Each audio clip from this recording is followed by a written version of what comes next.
Steps to heaven.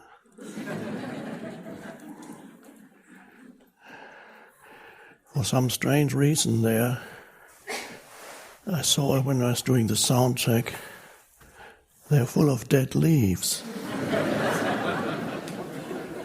There's some meaning behind that.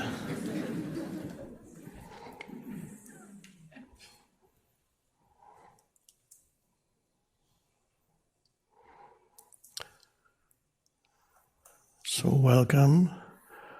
I'm glad you made it. And also welcome to all of you who are not physically here in the body, but joining us from other parts of the planet. I have to look into this black hole that is at the back of the room.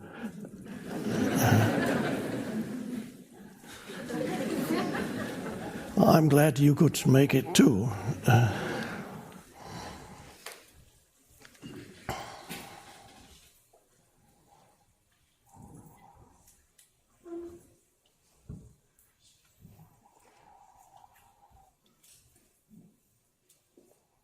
I assume you're not in a hurry to start.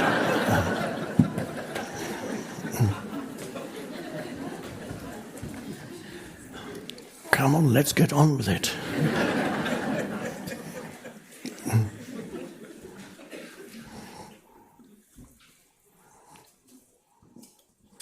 What are you waiting for? Nothing.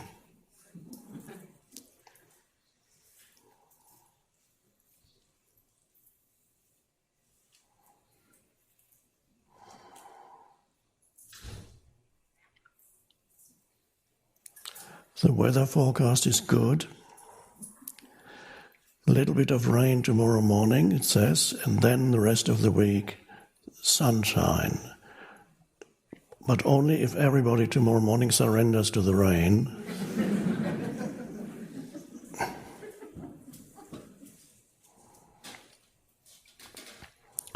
So while you're here, or if you're not here physically, you can also participate from wherever you are, at home or wherever it may be, and make it into retreat wherever you are, if that's possible.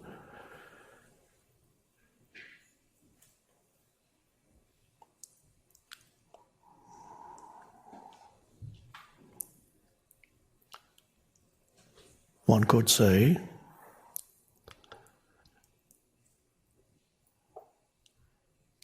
let's put it very simply, while you're here, and hopefully after you leave also,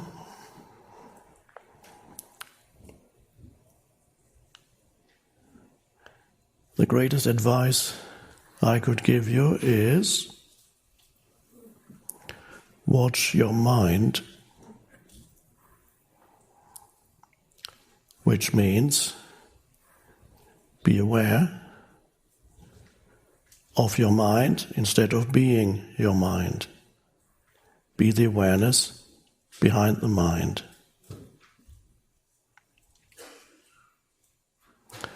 In certain Buddhist monasteries that I visited a long time ago, the monks use that expression, watch your mind, when they say it to another monk. And what it really means there is, shut up. But they're too polite to say it. And of course, watch your mind is a great way of saying it. But here you, of course, instead of saying it to other people here, you might be tempted, who knows, use it as a signpost, an inner signpost. So be there as the silent presence. And that's already the entire secret, which isn't really a secret, but somehow it still is.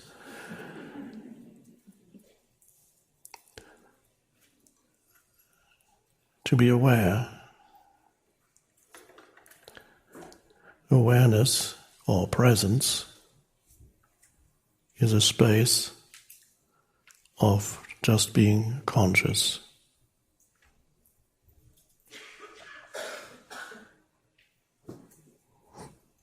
Not at some future point when we've gone through the 12 or 25 steps, or many steps there may be to full consciousness, but right here and now.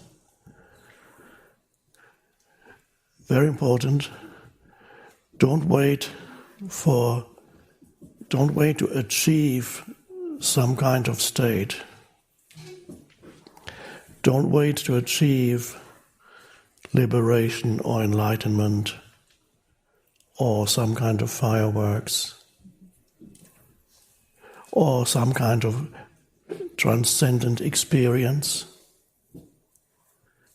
which you may have, but that passes too. The transcendent experience has a beginning and an end, and then you're back with your, oh, I had such a great experience last year.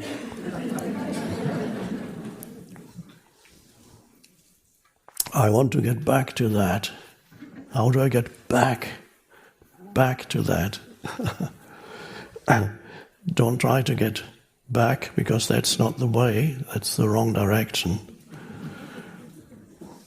And don't try to get forward to the expectation of an experience.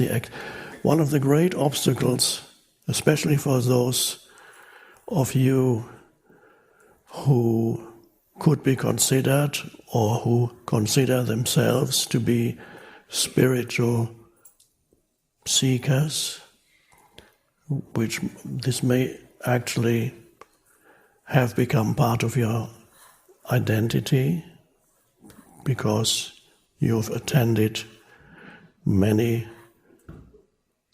talks, retreats, you've visited the ashrams in India and the monasteries, and you're extremely knowledgeable, but you are seeking for that high. Am I going to make it in this lifetime? And then you go to some Buddhist or other teachers, and then somebody may say, you need about 15 more lifetimes. Okay, I can live with that. No, you can't.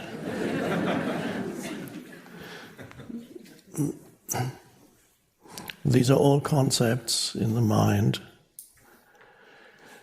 So letting go of any expectation of achieving a particular state, but becoming completely aligned with whatever is here now, whatever is in this moment, and the transcendent depths of this moment.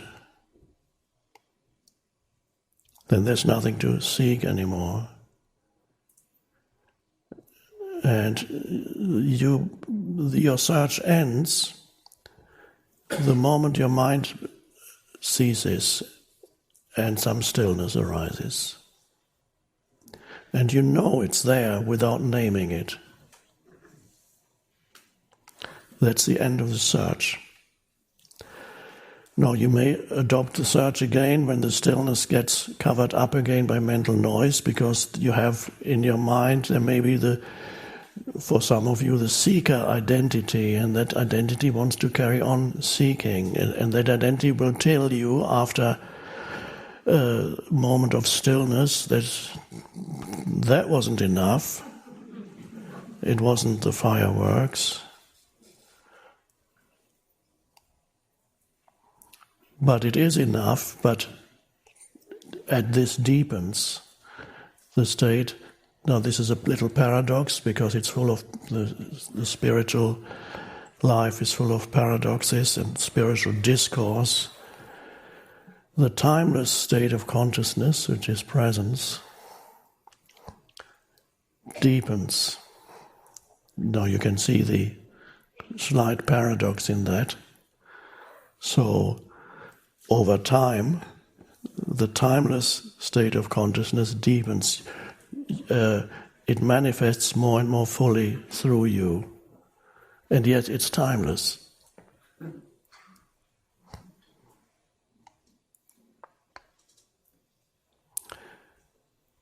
So we are here to live this, and this is a protected environment, not without challenges.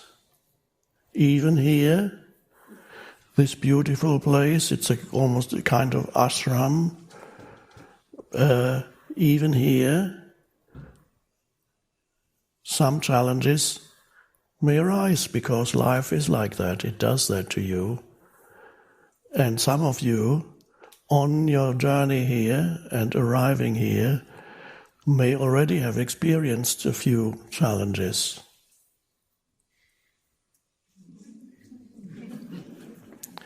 How did you respond to the challenges?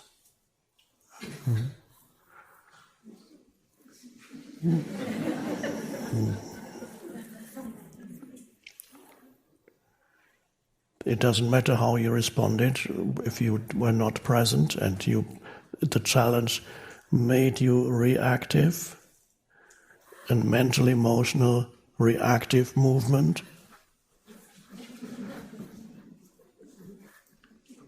So that's fine. If you realize it now, it's never too late. Oh, that was that. I was unconscious. Isn't that interesting? But you can see it now, so you must be conscious now. And then wait for the next challenge.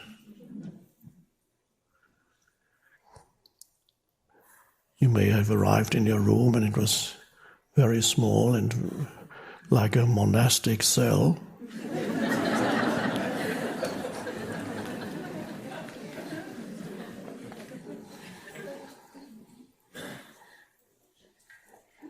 And mentally you compared it to wherever you were on your vacation. It's not the Ritz-Carlton, obviously.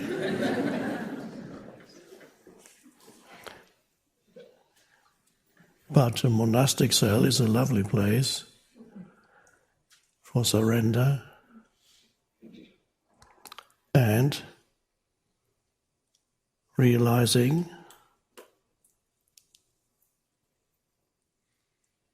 that very little is needed for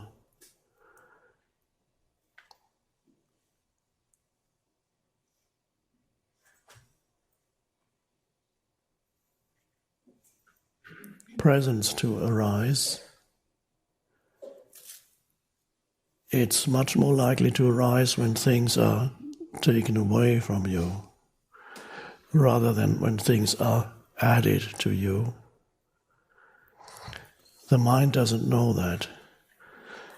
The mind thinks something needs to be added to you in order to awaken an added experience, an added realization, an added whatever it may be, a vision, angels, whatever. So the mind expects to be added, by adding something, then I will arrive, adding a future moment. So it expects that, but the realization is that nothing needs to be added for awakening. This is not to say that on the level of your personality, the historical person, there are not things for you still, unless you are 95, there are not still things for you to do, there may be interesting things for you to add to who you are as a person. You can add new experiences, you can travel, you can learn something new, a language, take up a musical instrument, read books, to add build up a business, whatever it is, adding some on that level. There's nothing wrong with adding things to you, and on that level of the person or the personality, you're never really complete. There's always more that you could do, and if you pursue one particular avenue, that excludes then many others. You could add things by becoming a great sports person if you're young enough. So you train hard and you enjoy it. Of course, that excludes, then it's unlikely that you will develop into an intellectual, and because you don't have the time to read the books. But if you read the books, then that excludes that you're not physically active for 6 hours a day. So you choose this particular avenue, and you're never complete. There's always more you can do, and life sometimes demands that you do certain things. It gives you a challenge, or you choose a challenge. It's usually better to choose a challenge on the level of the personality, on the level of the person. The person has its own life, and they choose something, have a goal, I want to do this, that, or the other, without the expectation that this goal, once you achieve it, will take you to ultimate satisfaction. It can't do that. Or will reveal to you who you really are, give you your true identity.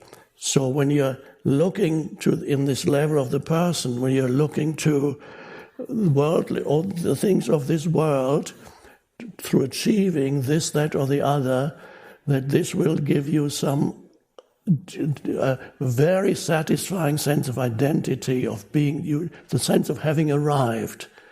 Because almost everybody who is still trapped in ego has a sense of something that should happen hasn't happened yet in my life.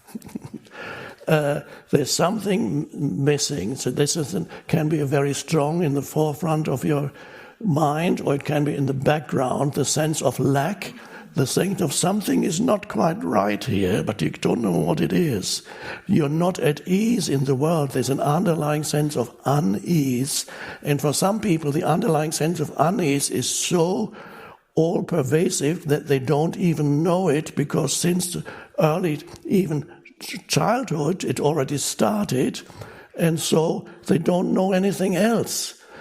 There's always this underlying sense of unease, this underlying sense of either there's something not right, I'm not right, or something that should be happening hasn't happened yet, or even something that did happen should not have happened. That whatever it may be, in whatever way you interpret that underlying feeling of unease. But if you're completely trapped in ego, it will be there. Sometimes it may surface very strongly, in which case you become very anxious, or very, very sad, or very depressed, or you can manifest in many ways. You can even get angry, it can be part of that. So there's this, and if it's been there for many years, you don't even know it. It's unlikely that this is the case with anybody that's present here, because you would never come here if there hadn't been something that makes you aware, at least, that there is a sense of unease in you, and that you know that you begin to suspect that something else is possible, that there is another way of being in this world. There is another way of being in this world. There are still many millions, though, who don't know that. So they live with constant unease. Sometimes it manifests as fear, it can manifest as anxiety, or just a more obscure sense of something not quite right. And another way it manifests is that people see themselves as a problem. So your identity is basically you're a problem to yourself. You consider yourself a problem that needs to be solved. And then, of course, you go to a psycho something and says, please solve the problem of me. I am a problem to myself.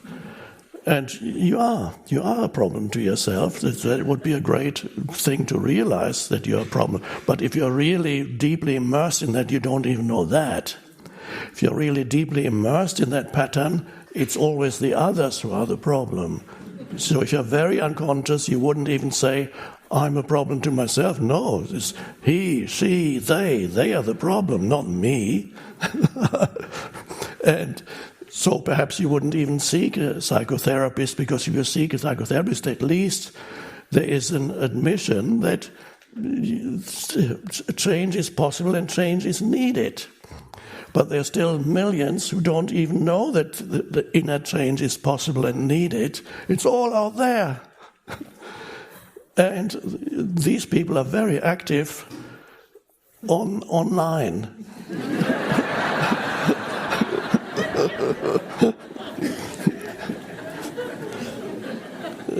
You might have noticed, because that's an ideal forum for them to externalize their inner mental state. And a lot of what goes on there is, admittedly, I don't know if one can still use that word or whether it has become politically incorrect, but I'll use it anyway.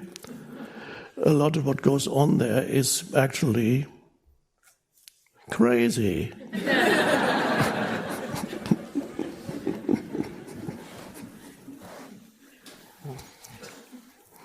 I think if it's not politically correct yet, it soon will be.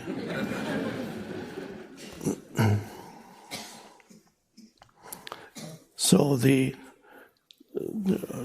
know how a humming sound, that if something is like a refrigerator or some noise in the room is going on and on, you no longer know it's there in the background, but when it stops, then you suddenly know, oh, it feels so good. There was this constant humming sound in the background. I didn't even know it anymore. I didn't know it. And so for some people, the first awakening is to become aware of the humming, so to speak, of their mind, the constant chatter, the constant dialogues and monologues that make life so hard. And so you become aware suddenly, that for many humans that's a moment of awakening. What is my mind doing? And then you begin to be able to differentiate between what is in this moment out there, what is, and your mental interpretation of what is. If you're very unconscious, the way in which you interpret the phenomena that surround you and that constantly change, people, events, situations, places, when you're very unconscious, the way in which you mentally interpret and mentally react and mentally emotionally react to other people, places, situations, and so on, are perceived as a single phenomenon. You cannot differentiate between what is out there and how you see what is, how you interpret it, what you call it, the narrative that you spin around what is. They have a single thing, you experience as a single thing. And so the way then in which a very unconscious person interprets the phenomena that happen around you continuously is determined by the conditioning of their mind, the mental emotional conditioning. So they don't experience almost anything as it is. They experience it through the veil of their mental conditioning. And a lot of that mental conditioning is verbal. It is, in many cases, an important part of it is a narrative in your mind. And so if you become aware of the narrative in your mind, that's a great step forward, it's a great awakening. And when you see that the way in which you're talking to yourself about something that's happening here and now, and the mind says, this shouldn't be happening, they should know better, why can't they do better? Why do I always encounter situations like, why are people always so obnoxious? I just can't stand people anymore. Why is this person, look how he pretends, he's pretending to be spiritual and just you can see he's completely unconscious.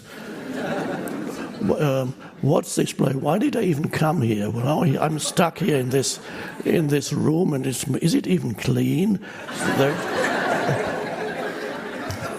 I could be in a much more comfortable, if I hadn't left home, I could be in a much more comfortable place at home. Why did I do that? Why would you always do things? It's completely pointless coming here. I mean, what is this man even talking about?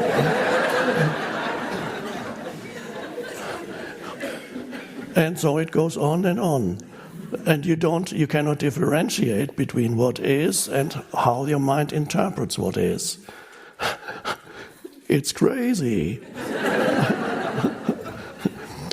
So the moment you can separate, you see, here's the isness of things. This is what is. Here I am, and there's that person talking about whatever, politics.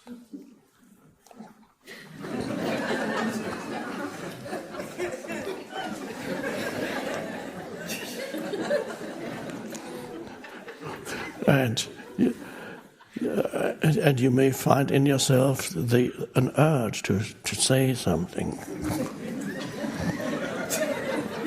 But it could happen here, even here, because it's unlikely that you left your mind outside the boundary of Omega. It came with you. But that's a good thing, because then you can become aware of it. And so life suddenly becomes much more simple, and you begin to practice here, when you differentiate between the isness of things and your interpretation of it. This includes people too. Every person behaves as they do according to their level of consciousness at this particular moment. In many people, their consciousness varies. Sometimes they are really unconscious, and at other times they're fairly present. You might have noticed that it could happen to you sometimes still. Sometimes you're very present, and then something is triggered. I got triggered. He triggered me. He always triggers me. So you got triggered, and then so what happens when you get triggered? Something takes you over. It's like you become somebody else for a while. And you might even say things that you later regret when you're a bit more conscious again. You say, oh, I said something terrible. But it's too late, you said it.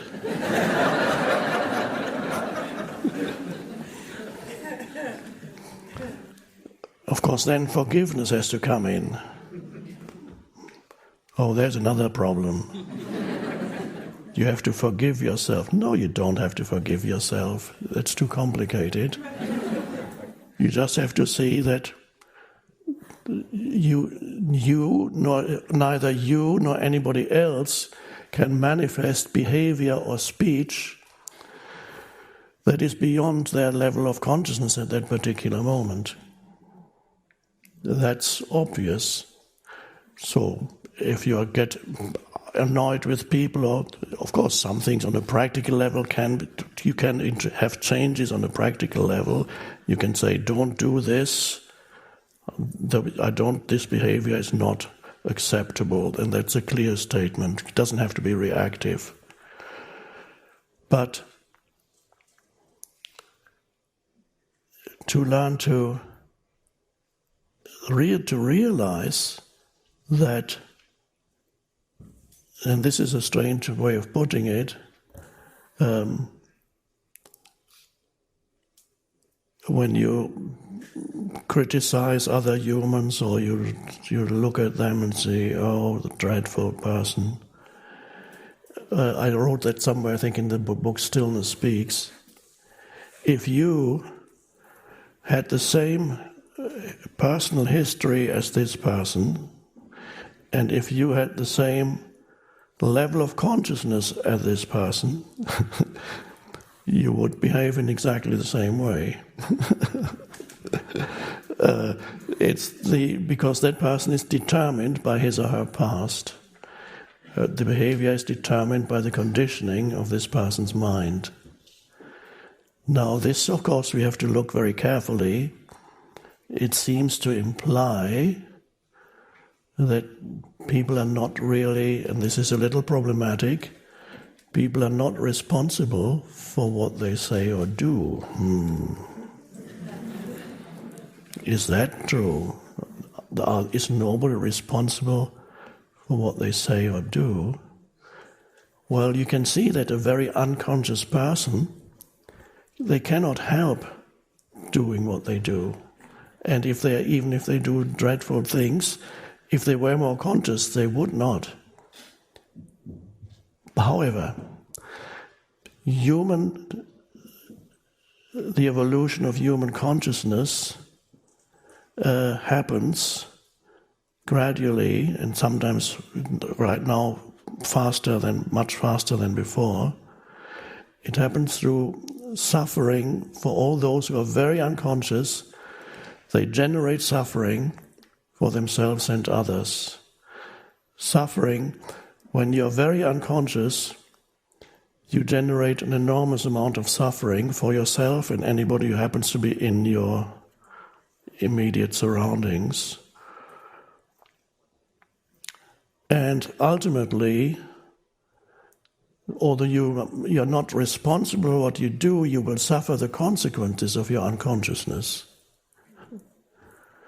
And that's a karmic thing. It's only by suffering the consequences of your unconsciousness you have an opportunity or a chance of eventually awakening. So even the seemingly most adverse conditions and states of other humans that make them do perpetrate dreadful things, ultimately there's a larger purpose embedded in this. It's not immediately obvious, and that is the very unconscious humans. And even if unconscious humans form a collective, an unconscious energy field, it could be a region or sometimes a whole country can become very unconscious. Everybody gets taken over by deep unconsciousness. It's happened even in the 20th century to several countries that suddenly got taken over by an enormous collective unconsciousness. And that produces enormous suffering. And yes, what Jesus said on the cross, forgive them for they know not what they do. They know not what they do, of course, means they're completely unconscious in modern terminology. So it does not free you from suffering the consequences of unconsciousness, because that is part of the evolution of human consciousness. Is up to a certain point it happens through pain and suffering, and it's self-generated through the unconscious state of humans. And then at some point, when you've suffered enough, there's a chance of awakening. It might be after 20 years in prison, or it could be you're in some dreadful, totally violent surroundings, and every day there's shooting and bombing, and whatever way it manifests. So you see the reflection in the external world of your state of consciousness, and then you suffer and suffer and suffer, and then suddenly something in you cracks open, the hard egoic shell that was in many cases a collective ego, that perhaps those collective egos are even more insane than individual egos. They can perpetrate it far worse crimes than personal egos. I mean, look at the crimes. The worst crimes of humanity are not perpetrated by the criminals or crazy people who are obviously either mentally totally insane, clinically insane, or hardened criminals, or they do bad things, but this is nothing compared to what so-called normal people do when they're identified with a collective ego. Entire countries have destroyed in Russia, in Germany, in China, in the 20th century. Normal people have killed millions even of their own people in their own country, not even talking about warfare between countries. So that's a gradual an awakening happens through intense pain, intense suffering. You don't even need to. You can observe it just by observing yourself, how up to a point you needed your suffering.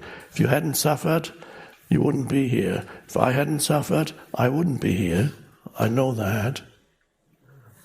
I would be, don't know what I would be doing. Probably drinking beer and watching television.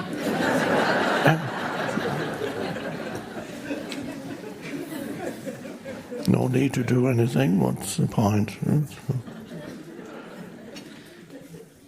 The challenges come at you continuously, small and large. Up to a point, the challenges, the way in which you respond, or rather react to the challenges, create suffering, to use that term, create unhappiness, misery, anger, many forms of suffering, but I'm using the Buddhist term, suffering, unhappiness, you could say, in its many, many forms. So when the challenges come, up to a certain point, the challenges make you unhappy, the challenges make you miserable, resentful, angry, dejected. All kinds of things happen when the challenges come one after another. Life never leaves you alone. Oh, God, I want out of here. Some people say, why? Just when I thought I've sorted out one area of my life, okay, I got the job and a great job and everything is, then something else goes wrong. There's a relationship problem, or then there's a physical problem, or there's a problem in somebody close to you, something bad is happening to them. Or there's some death happening close to you, suddenly some great loss, or whatever it is, unpleasant people making your life difficult. Not unheard of. It happens. And so and up to a certain point, the challenges of life are transformed into unhappiness. And then you reach a point where you recognize the challenges are inevitable. They continue coming. It's like the waves and when you watch the ocean, and the big waves come and break. They come and you can see when approaching. At first, it doesn't even look that big, but you can see this movement of the water comes. It's coming. And then finally it goes. This is how challenges come at you, but they're not always these huge waves. Sometimes they are. There can be little irritating ripples that come at you. Don't like that. And up to a point, you become unhappy. But you're not happy, and you complain about life. You don't want it to. I've had enough, or you get very angry at everybody and everything because it's all their fault. Or you angrily deny the existence of God. How would God allow a place like this? I would be morally superior. I could create a better world than this. How can you allow this to happen? This is a very common argument. We may address it again at some other point during the year. And so you get angry at God. God in this case is, of course, a mental concept that you have of somebody who is in control of everything, and so you get angry with God, and then you get angry that there is no God.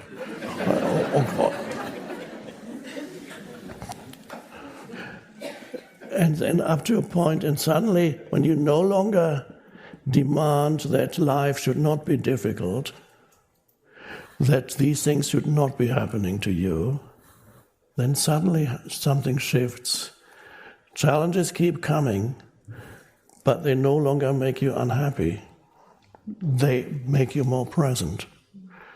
So there comes the wave or the ripple, and perhaps you see it coming, or it comes so suddenly that you don't see it coming. There it is. And you go, there's another one.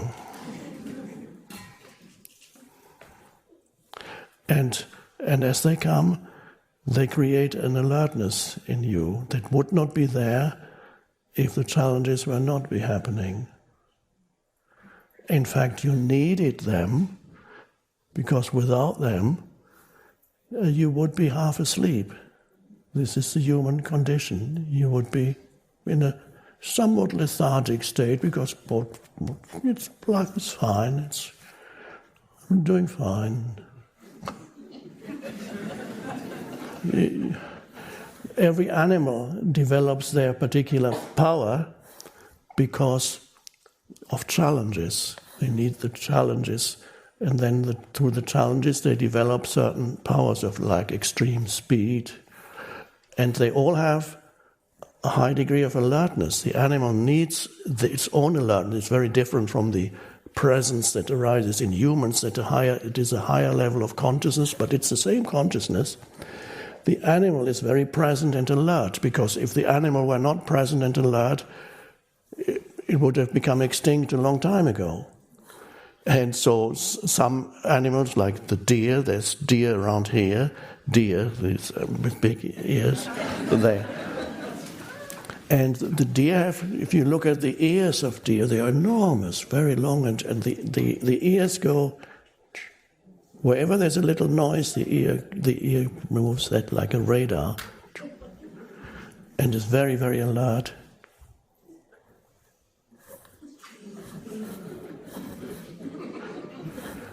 Because if they were not alert, would you get, well, maybe not here, but until very recently, and in many places still the case, it would get killed. It only survived, it had to develop the alertness, like every bird has to develop a high degree of alertness, because when you look at a bird, you see pure alertness on its own level, because the bird goes.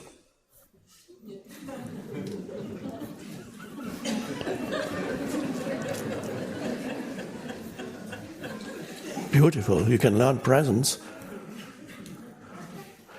And then, of course, when they're not alert, then they find a safe place, and then they're totally at rest.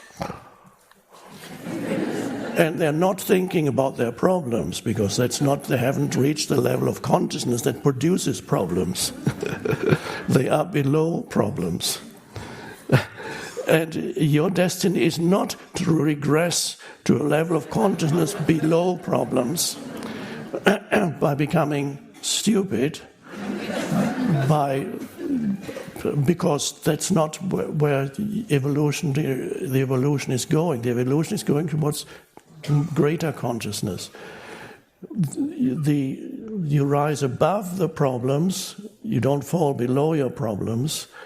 You begin to rise above your problems, and then certain problems are still there, but also, yes, challenges continue to come, but because the way in which you deal with the challenges is now suddenly very different, you no longer complain about them, you no longer have an underlying assumption that these things should not be happening to you. This should not be happening. No, you see it for what it is. It's one of the many challenges of life that come and come and come. So you no longer have this assumption that there is something wrong with your life because of this. You can also see through the delusion of things that you see online. You begin to realize that what people post on Facebook is an illusory image of who they are. You no longer think, oh, look, their life is so great, because look how the great meals that they have, and send photos of, and they're always happy. Look where I am.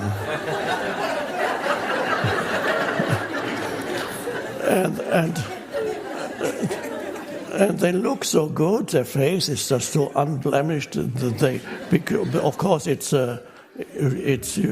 have to remind yourself that these are technical things that you can use. You can overexpose the face so much that you don't even recognize who is there. You just see the big eyes. And everybody looks beautiful like that. They did it to me too. We had photographers done. And I just couldn't get rid of these photos, that we need new photos. But every photographer, when you get the photos, has done something to your face. It's crazy.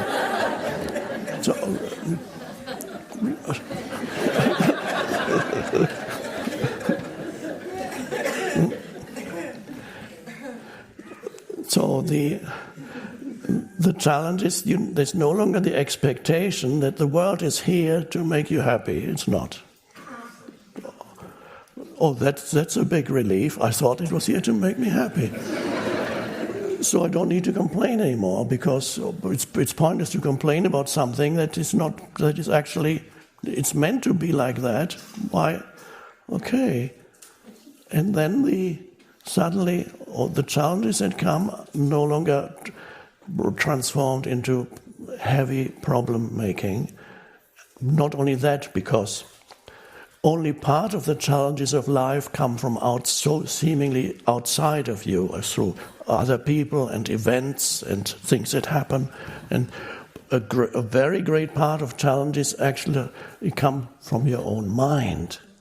And that is, I would suggest, the greater part of challenges in your life are not through external events, although yes, they also happen, but the greater part of challenges is the unobserved mind, what your mind is doing and saying about your life, the narrative in your mind, and the dysfunction of your mind, the misinterpretations of everything in your mind when you, as we mentioned earlier, when you look at life through the conditioning of your mind, the veil of conditioning, the narrative, and you cannot separate what is from your interpretation of what is.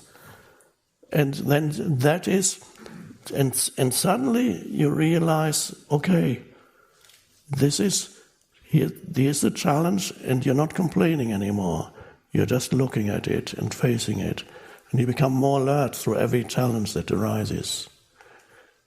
Even the little ones, like your flight is cancelled, you arrive at the airport, it's a little challenge. Or you stumble and you fall and you break something. It's a little bit bigger challenge. But the mechanism behind the reactivity is the same. So first you can start with little things that go wrong. Flight is cancelled. It's cancelled. Nobody's telling you what's happening. And there are 50 people angry all around you. So you're either drawn into that, or you just, okay. Because you see it as, it's a sign for me to be alert. It's an opportunity for intensified presence.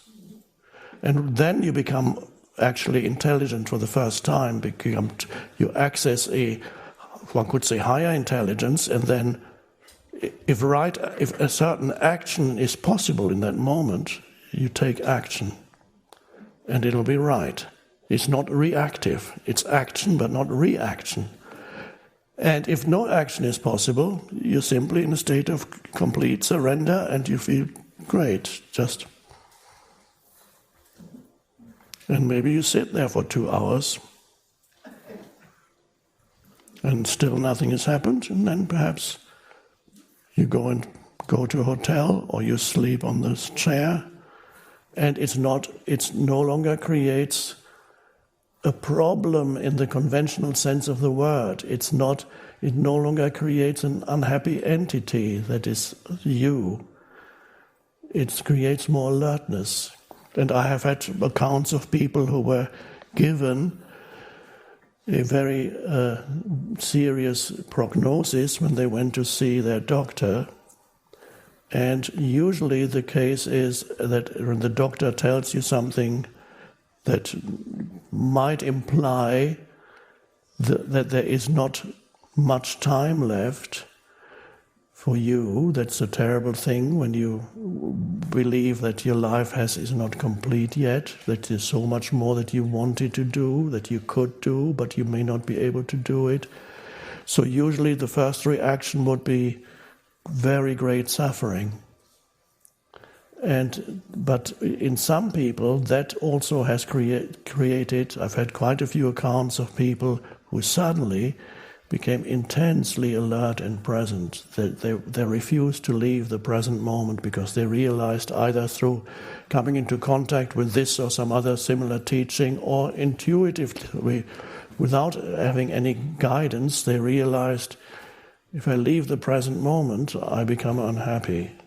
If I go just a few months into the future where I may not be here anymore, or the body or me or whatever, I become unhappy. So they got just totally present and suddenly feel a sense of not only great alertness, but almost elation. There was an account a few years ago of unfortunately I've forgotten his name, a British musician, relatively well known, but not world famous. And he was only, I believe, in his 30s or early 40s. He was given this diagnosis that he would only have another year to live. But this was an unusual case. He told it in an interview, he walked out of the doctor's office and without going through the stage of suffering first, he immediately experienced, without having read any spiritual book, he immediately realized this arising of very intense sense of aliveness. And he lived completely in the present moment, suddenly started living completely in the present moment. And then he said in the interview, he thought, why didn't I do this before? Why did I wait for this? And he felt you can't call it, it's not happiness what he felt, it's not happiness, that's a superficial thing, something deeper than happiness. He felt life itself, the joy of life that is deeper than happiness or unhappiness. Perhaps even to call it joy is not quite right. That an intensified sense of aliveness. And what is that? What is that intensified sense of aliveness? And what happened? Why did he, or anybody to whom something like that happens, why do they suddenly feel that and they didn't have it before? Because time was removed from them. There was no more time, no future. And without future, the ego cannot survive. The sense of self, the egoic sense of self needs future and it needs past. It's up through the past, and it needs future for its fulfillment, and of course ultimate destruction. But the ego doesn't want to talk about that. So the ego got destroyed through that very quickly. And so it has happened to people who have lost everything, who were involved in huge natural disasters or man-made disasters. It doesn't happen to everybody. Some people remain stuck in terrible suffering. But it's always an opportunity for true spiritual awakening. And so, but you have come here now because you no longer need. You've done the stage of suffering. So suffering may still be important because it will intensify your presence when it comes. But you don't need suffering as such because you are voluntarily inviting the state of presence into your life. It begins to manifest through you. And then the challenges that happen also are not the same that they were when you were unconscious and continuously reacted angrily or despondently in a very unhappy way, where you actually, through the dysfunctional reaction, what you do, you amplify every challenge that happens in your life. When you cannot face it for what it simply is, when you build up a huge narrative around it, you amplify it. So let's go back to a very simple thing. Your flight is cancelled at the airport, and you get taken over by reactive mode. You walk up to the counter, you start shouting at the employee, how dreadful this airline. You should make sure that your clients are, and you build it up. So what before was a relatively small thing, through your reactivity, you amplify it. And what often happens then, the other person amplifies it back. And you get huge drama. And then they call the police and you're dragged away.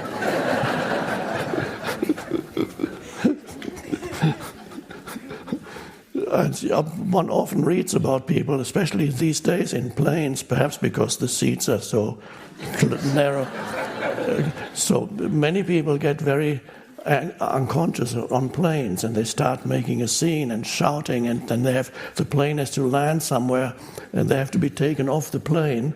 And this is a typical example of how something that was a little challenge, you had to sit in this very confined space for 2-3 hours, okay, and you had to sit there, but their level of consciousness, perhaps through excessive intake of alcohol, became even lower than it would be normally. And then the little challenge becomes amplified so much that they end up in prison. And this is just one example of how in human interaction, how humans, they amplify the challenges, and then they get amplified back, and then sometimes even more humans participate in it. And then you get violence and warfare, and it's just the same thing. It happens in one individual, it starts, and then it spreads. And so the way in which you deal with challenges then changes, it's no longer reactive. And when you no longer amplify the challenge, what tends to happen, and this is almost like a little miracle, it dissipates much more quickly and becomes transformed into something else. When you no longer fight it, then very often, very quickly, something else happens, some helpful circumstance that suddenly you say, oh, that's great. Or either something else arises to compensate for what just happened. Sometimes something even better arises if something is taken away from you. So the flight is cancelled, and then, who knows, somebody says, oh, I have a private jet, come and join me. It's a little far-fetched, but...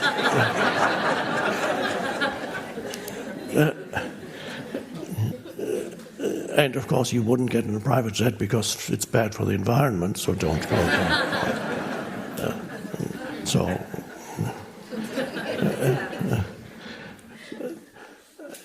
So if you have a different relationship with the challenges of life, they dissipate more quickly, and if they don't dissipate, they become transformed into something different and helpful.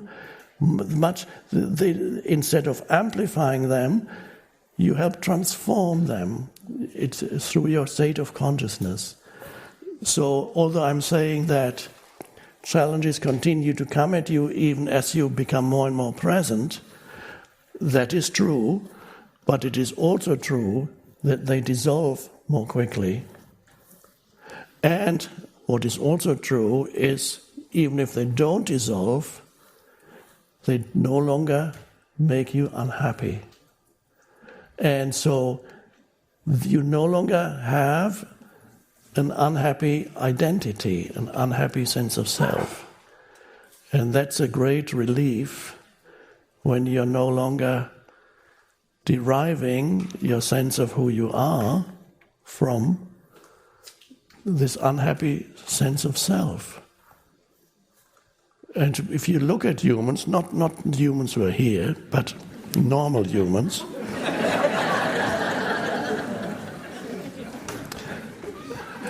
when you look at normal humans, you often see that their basic identity is a very unhappy one. And quite a few are just waiting for the next thing to be unhappy about. They look at you and they want some kind of reaction so that they can get angry. They are, as somebody once put it, a grievance in search of a cause. So it's not the cause that causes the grievance. The grievance is already part of their sense of identity. And of course, if a grievance is part of your sense of identity, you find causes continuously. Especially if you start reading stuff online.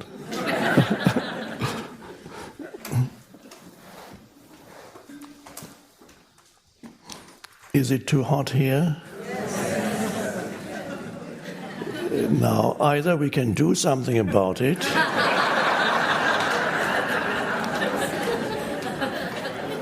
or we surrender. I'm told that there is air conditioning here, but it has not been turned on yet.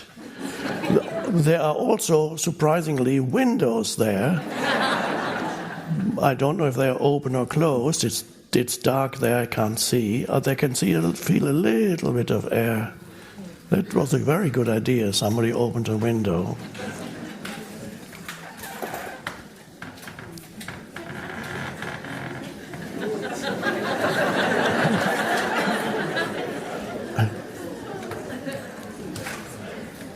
Okay, now the question is your mind saying something? Just before we started addressing this particular situation, was your mind saying, I can't stand this anymore?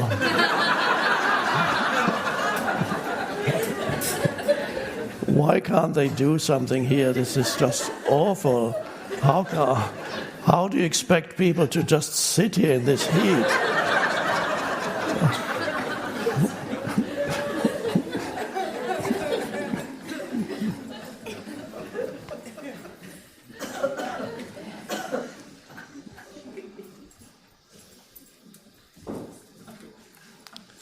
So your practice then is with the little challenges that you encounter here through external events and the sometimes somewhat bigger challenges through your mind, whatever narrative your mind is creating around the present moment. And then experience the freedom that comes from facing the present moment without a narrative. It is as it is. This moment is as it is. And you don't add anything to it mentally. You're just present with what is. Suddenly you feel liberated, and of course you're awakened at that moment of complete alignment with the isness of things. There's no longer an egoic entity there. The egoic entity needs for its survival non-alignment with the isness of life, which is always now. I'm saying it again, the ego needs for its continued survival that sense of non-alignment with the isness of things. It needs to be have an antagonistic relationship with life that strengthens the ego, and the ego has an antagonistic relationship with life. And what's life? Where does life happen? Always here and now. So the ego has an antagonistic relationship with the present moment. It wants something else. And that something else is never here and now. So it's condemned to continuous unhappiness. And it loves its unhappiness. It loves it because it's sustained by it. It is the food for it's the fuel for the ego, is unhappiness. It loves antagonism, having enemies, great. Nations do it. We need an enemy because who are we if we don't have the other?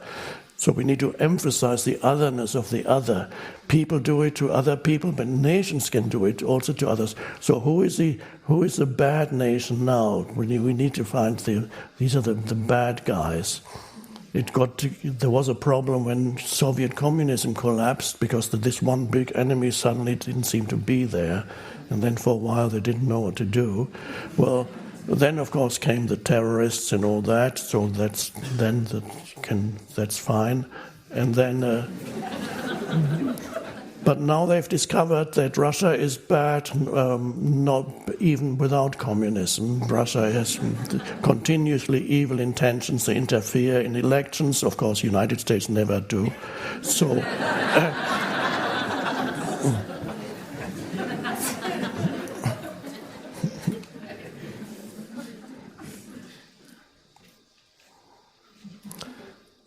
so the practice then of not adding unnecessary narrative to what is, and suddenly you become free, you're just alert. Wow. But what does that imply? What does it imply when we say not adding a narrative? What is a narrative? A narrative is a sequence of thoughts. So, not adding a sequence of thoughts to the present moment, what it's really saying is there's a space of alert stillness. Because then that means you're not adding a narrative. You're aware, but you're not interpreting, not conceptually. There's a deep knowing in that awareness, but it's not conceptual. There are two types of knowing in this world. One is conceptual mind, and the other type of knowing is non-conceptual, and that's far greater. That's intuitive knowing. That is higher intelligence, one could say. When you look at something and you know, but you don't call it anything. So you remove. So not to add unnecessary mental baggage to what is implies that you're able for a moment to face whatever is in the state of alert stillness. Like the heat here now. It just is. If you don't complain about it mentally, then it's not comfortable. Nobody would even say it's comfortable, but you don't have to call it in your mind it's dreadfully uncomfortable. You don't even have to call it uncomfortable. You know the body would rather be somewhere cooler. It's not a problem. You could get up and go out, and well, if that's your choice. Or you can stay and say, this is what is. So if you can't get out, or you choose not to, that's the isness of this moment. And then you become free, as your inner state becomes increasingly free of external conditions. The external conditions no longer determine your inner state of consciousness.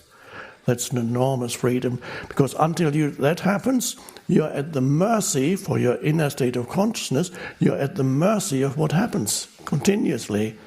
An unpleasant person makes you feel equally unpleasant or disagreeable or even worse, and then you have a nice person, you feel, oh, that's nice, and then something good happens, you feel, oh, great, but it never lasts so very long, and then the next thing happens that's bad, and it's, oh my God, fuck, oh God.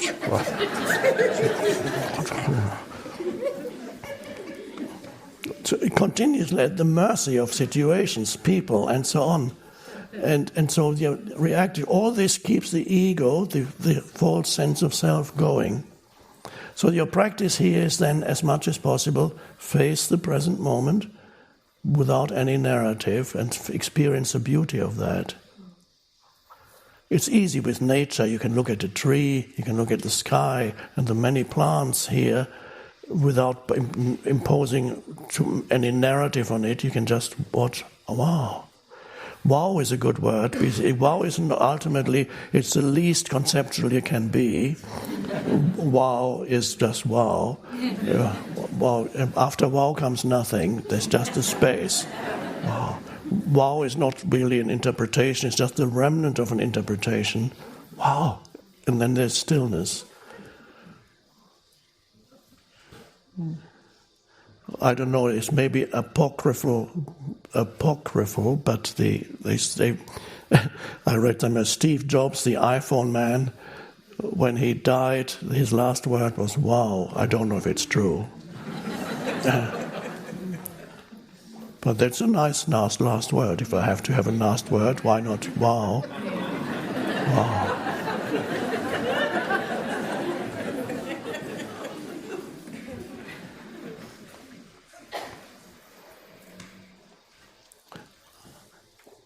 I will let you go soon, but not quite yet. Just a few more minutes. A few more minutes. Don't count the minutes.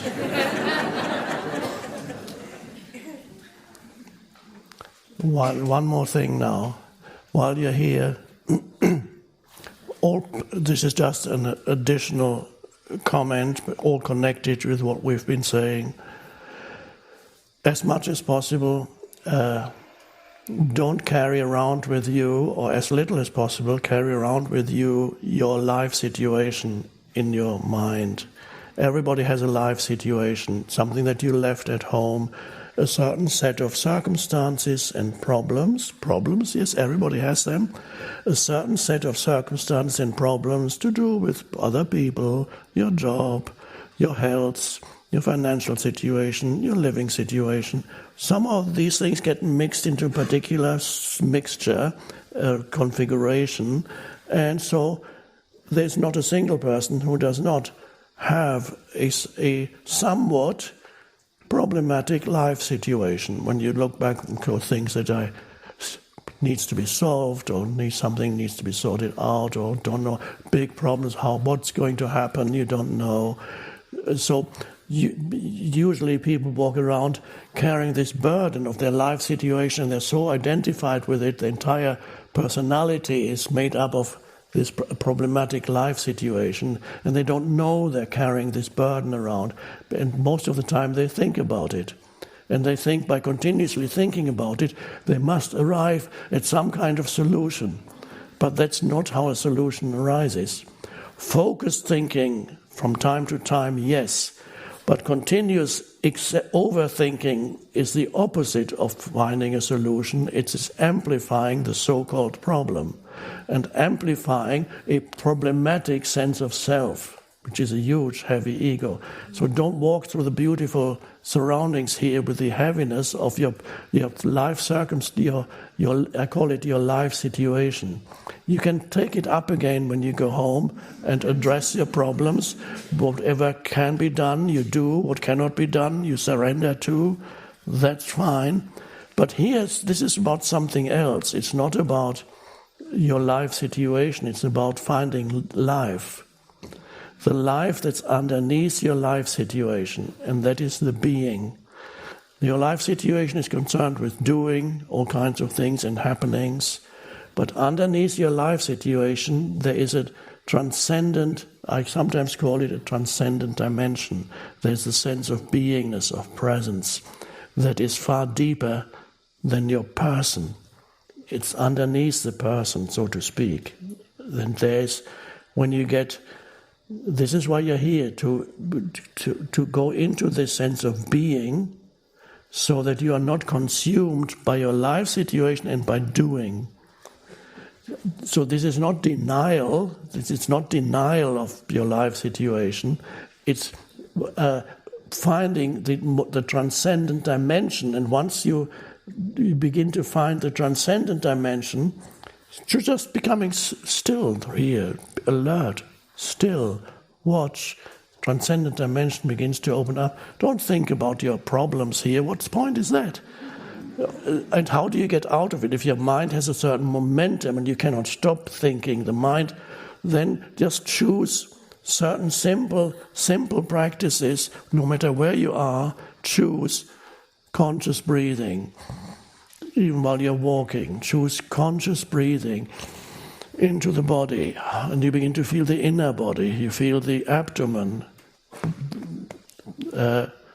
I'm developing a Buddha abdomen. That must be a good thing, I suppose. So, abdomen, you feel that, and that takes you out of the mind. It brings you present. Sense perceptions. Be alert. Look, listen, feel on the air on your skin. Breathe. The scent. All come to your senses. Breathe. All these things take you out of the mind. And so that is how you let go of your life situation while you're here and begin to explore the beingness of you, the deeper I am, the transcendent dimension. And you begin to realize then that who you are is not your historical personality that happens on the surface of life. Yes, you need to deal with stuff. You cannot say, I'm not dealing with anything anymore because it's all an illusion. You have to deal with it. That's part of it. If you deny it completely, then life will show you that that's not the way. So you have to deal with it, but not be consumed by it. If you're consumed by it, it's a terrible fate. Then you ultimately means you're consumed by your mind, because the life situation exists and you keep it alive in your mind. And the demands of life are constant, the external demands. The life wants you to do this and that and that and this. There's the financial stuff and there's the relationship problems. People are so complicated. Oh my God. And then don't be consumed by this. So we are here to find the transcendent dimension, so your sense of who you are is derived from there. And then you can deal with the rest. But if your sense of who you are, your sense of identity is derived from the historical person with its problematic life situation, then you're lost, basically. You're lost. You're lost in your life situation, which is overwhelming, and you're lost in your mind, basically. That's what it means. The one Indian teacher described the human condition. What's the human condition? Is basically lost in your mind. So that's the secret then is, does your sense of identity come from? Where do you derive it from? Your sense of identity is, and we will be going deeply into that, because my sense of transcendent identity is no different from my transcendent identity isn't really mine. I just say like that. Your transcendent identity is not yours, although sometimes I might use that word, yours. There's a transcendent identity in that we are one. Once you realize that who I am in my essence is identical with who you are in your essence, that's a wonderful realization. And if you want to put a word to that essence, you can say is the essence of who we are is consciousness. But not my consciousness or your consciousness. We are expressions of the one consciousness, temporary incarnations, disguises of the one universal consciousness. So you are the universe. There's an underlying consciousness that manifests through all the multiple billions of life forms. It incarnates continuously. It is born and dies, is born and dies, is born and dies. And gradually there's an evolutionary process that we cannot possibly understand. But it's there, it's happening. So you are the consciousness of the universe. You're not, in addition to being a person, which seems to be so overwhelming and all-consuming, there's something much more vital and important that you are, and that's the consciousness of the universe, incarnating as a person. But the strange thing is, through facing the problems of the so-called person and the challenges, who you are beyond that begins to emerge more fully. There's again a little paradox. It's through the very things that seem to block the evolution of your consciousness are actually the things that bring it about, the things that will intensify your consciousness. And again, as I've said before on various occasions, that is the deeper meaning of the the Christian cross, which is whether you're a Christian or not, you're able to see the truth that the Christian cross points to. Although some people say, oh, I don't like the cross, it's suffering. No, it's not just suffering. The cross is a torture instrument, and it's a symbol for the transcendent dimension, which we could call the divine. The cross is a holy symbol for the divine, and it's a torture instrument. It's a weird paradox. So the very thing that's the torture instrument, where the archetypal human is being tortured and killed, and then transcends that, and suddenly the torture instrument becomes something very different. It's a symbol for the transcendent. And so you don't have to be a Christian to see that there's something hidden in that, and that applies to everybody's life. So the very thing that seems to block your progress on the path, those challenges, are actually there to awaken you. And that's a wonderful realization. And with that, I will conclude this hot evening.